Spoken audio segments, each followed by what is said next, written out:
भक्तस्यो परमः सखा प्रीतस्तस्मै मणिमणि प्रादा सूर्यस्पुष्टः समन्तकम्। एक सत्राजित नाम के राजा थे। सत्राजित नाम के राजा सूर्य नारायण की उपासना करते। तो देखो सूर्य नारायण को प्रसन्न कैसे किया जाता है? सूर्य अर्घ देकर। अच्छा ये बताओ यहाँ पर सूर्य अर्घ कौन कौन देता है? हाँ देते हैं कुछ लोग।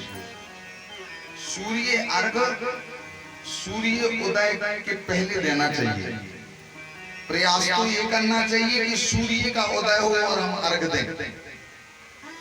ऐसा नहीं कि दोपहर के 12 बजे अर्घ देने लगो। हाँ अब तबाकू गर्म हो जाए, रोटी डालोगे तो क्या होगा? रोटी जलेगी कि नहीं जलेगी? जलेगी नहीं। इसी प्रकार जो व्यक्ति रोज सूर्योदय के टाइम पर सूर्य नारायण को अर्घ देता है, शरीर की सारी बीमारियां दूर हो जाती हैं। जिसको रोज बीमारी होती हो, कुछ दर्द होता रहता हो, सूर्य उदय पर स्नान करके जल दो। कैसा अर्घ देना चाहिए? वो अर्घ के छींटे पैरों पर ना पड़े। पड़ते हैं ना हम अर्घ देते, यदि अर्घ के छींटे पेड़ों पर पड़ते हैं तो समझो आप दरिद्री हो जाओगे। बहुत गौर से सुनना। कैसे देना चाहिए? या तो कोई गमला रख लो, या आप छत पर खड़े होकर के ऐसा अर्घ दो कि वो जल नीचे गिरे, या कोई प्लेट रख लो, फिर आप अर्घ दो और अर्घ की लाइन यहाँ माथे से बीच से पड़नी चाहिए। आपके शरीर की बीमारियां नष्ट हो जाएंगी। और देखो शास्त्रों में लिखा है सूर्य नारायण को प्रसन्न करने के लिए अर्घ देना चाहिए। भोलेनाथ जी को प्रसन्न करने के लिए जल चढ़ाना चाहिए। श्री बांके बिहारी जी को प्रसन्न करने के लिए इनका श्रृंगार करना चाहिए। बांके बिहारी जी किसी चीज से प्रसन्न नहीं होते, केवल श्रृंगार से। जब वृंदावन में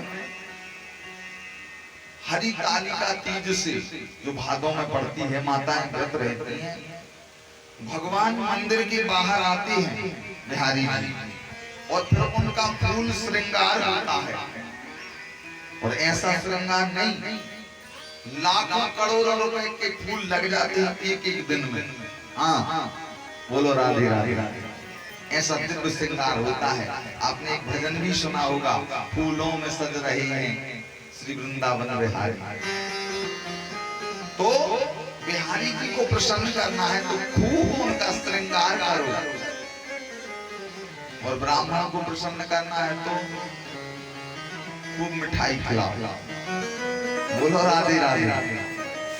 और देखो यदि आपने ब्राह्मण को प्रसन्न कर दिया तो आपका सब कार्य सफल है।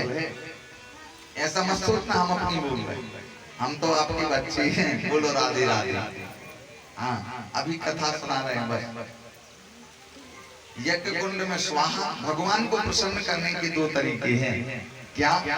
यज्ञ कुंड में स्वाहा और ब्राह्मणों के मुख में आहा। यज्ञ कुंड में स्वाहा, ब्राह्मणों के मुख में आहा, तो समझो भगवान प्रसन्न हैं। जब ब्राह्मण भोजन करे और एक बार कह दे आपके यहाँ, आपके आंगन में, भैया आनंद आ गया, समझो आपका कार्य सफल हो गया। बोलो राधे राधे।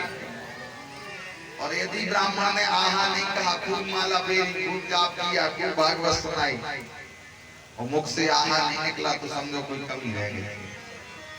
और ब्राह्मण को भी चाहिए कि संतुष्टि हो। हाँ ब्राह्मण, जो संतुष्ट ब्राह्मण है वो सुखी होता है। असंतुष्टा दुरानष्टा, ब्राह्मण को असंतुष्ट नहीं होना चाहिए, और गणिका को संतुष्ट नहीं रहना चाहिए। संतुष्ट गणिका, असंतुष्ट ब्राह्मण नष्ट हो जाते हैं। बोलो राधे राधे।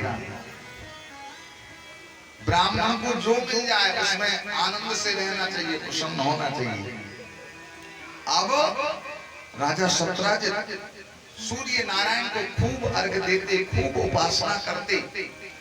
सूर्य नारायण भगवान प्रसन्न हो गए, उनको एक सेवंतक नाम की मणि दे दी। और मणि को देकर के कहा, इसका रोज पूजन करोगे, 3.5 कुंटल सोना एक दिन में देगी। अब राजा को पूजा करते, 3.5 कुंटल सोना मिलता। एक दिन भगवान आए, द्वारकाधीश प्रभु पधारे। भगवान ने कहा, सत्राजित कैसा चल रहा? बोले आनंद, खूब आनंद हो रहा। बोले हमने सुना है तुम्हारे पास सेमंतक नाम की मणि है। बोले हाँ है। तो बोले रोज ये 3.5 कुंटल सोना देती है। बोले इतने सोने का क्या करते हो? तुम कितने हो घर में? बोले मैं, पत्नी, बच्चा और एक भाई। बोले लगभग 3-4 आदमी। इतने सोने का क्या करोगे? सोने की रोटी खाओगे क्या? सब्जी बनाओगे? बोले कुछ नहीं, तो एक काम करो कि ये सोना गरीबों के हित के लिए दे दो, राजा उग्रसेन को दे दो, उग्रसेन के राजकोष में जमा कर दो, गरीबों का भला होगा। सत्राजित तो बोले भजन हमने किया है, तपस्या हमने की है, हम मणि किसी को नहीं देंगे। एक दिन क्या होगा, सत्राजित के भाई प्रसेन जंगल जा रहे थे, मणि को उठा करके ले गए। वो मणि को ले गए तो जंगल में गए, जंगल में जाकर के एक शेर मिला, शेर ने प्रसेन को खा लिया, मणि वहीं छूट गई। कथा बड़ी गौर से सुनना। मणि वहीं छूटी, जामवंत जी आए, उस मणि को उठाकर अपनी कुटिया में ले गए। अब सत्राजित ने देखा कि हमारे घर में मणि नहीं है। सत्राजित ने अपनी पत्नी को बुलाया, पत्नी से कहा देखो मणि कहाँ गई? पत्नी बोली हमें क्या पता। सत्राजित बोला एक दिन द्वारकाधीश भगवान हमसे मणि मांग रहे थे, लगता है वही मणि को चुरा ले गए। और देखो सत्राजित ने एक बात और कही अपनी पत्नी से, अभी किसी को बताना नहीं कि भगवान मणि को ले गए। अब देखो माताओं के कान में आप कोई बात बता दो और कह दो किसी को बताना नहीं, समझो फिर तो वो बात रुकेगी नहीं। हाँ, फिर वो अपनी सहेली को बताएगी, सुनो इधर आओ, तुम हमारी खास हो।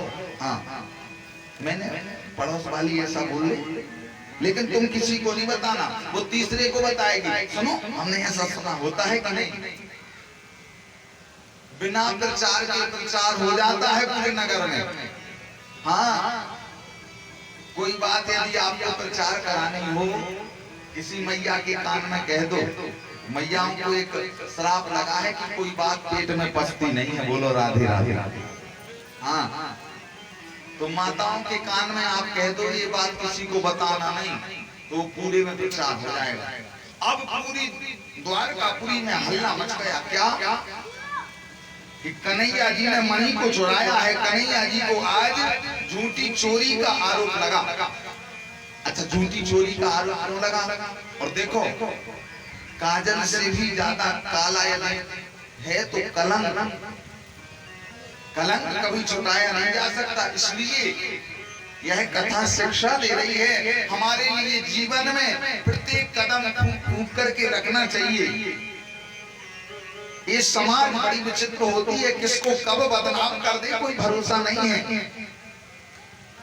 हाँ, इसलिए जीवन में प्रत्येक पग पर फूंक फूंक करके कदम रखो। अब जब बताओ द्वारकाधीश हमारे कन्हैया जी को कलंक लग गया, तो हम आप बच सकते हैं क्या? बताइए आप। बोलो राधे राधे। लोग ना जाने कौन कौन सी बात बना करके कहेंगे। लोगों ने भगवान को भी नहीं छोड़ा। आज भगवान दुखी हो गए कि बताइए हमारे लिए झूठी चोरी का आरोप लग गया। भगवान को चोरी का आरोप क्यों लगा? क्योंकि भगवान ने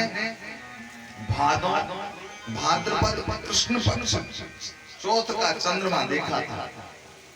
भाद्रपद कृष्ण पक्ष चतुर्थी का चंद्रमा देखिए, कभी भी चौथ का चंद्रमा नहीं देखना चाहिए।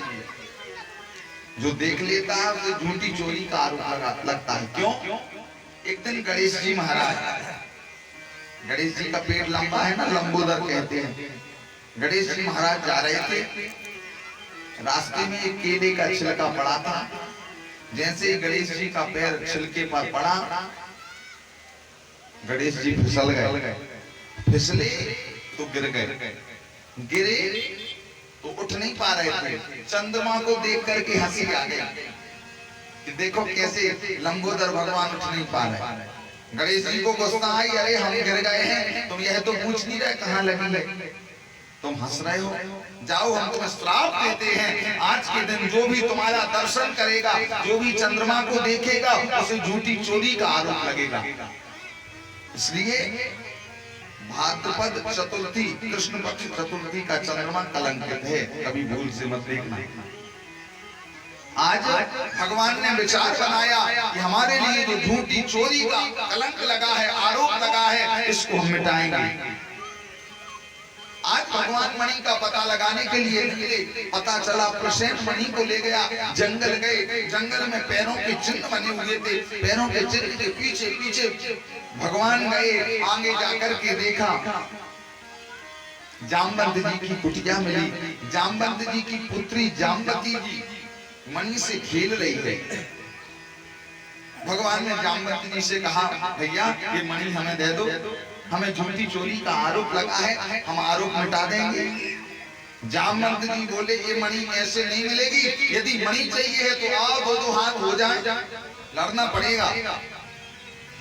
प्रभु का और जामवंत जी का विशाल युद्ध छिड़ गया। यह युद्ध 1 दिन, 2 दिन, 20 दिन, 25 दिन, 27 दिन तक चला। न जामवंत जी हारते, न कन्हैया जी हारते।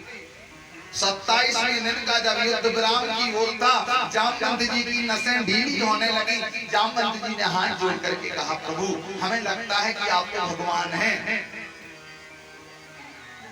जामवंत जी भगवान के चरणों में प्रणाम किए और लज्जित होकर जामवंत जी ने अपनी पुत्री जामवती का विवाह भगवान के साथ संपन्न कराया। तो भगवान के कितने विवाह हो गए? पहला रुक्मिणी जी से, दूसरा जामवती जी से। भगवान जब जामवती को लेकर के जाने लगे, 17 दिन बड़ा लज्जित हुआ। सेमंतक नाम की मणि थी और साथ में सत्यभामा नाम की पुत्री का भी विवाह कर दिया। कितने विवाह हो गए? 3। अब देखो भगवान की विवाह होना है 16,108। कथा हम सुनाएंगे, गिनती तुम करना। पहला विवाह रुक्मिणी से, दूसरा जामवती जी से, तीसरा सत्यभामा जी से हुआ।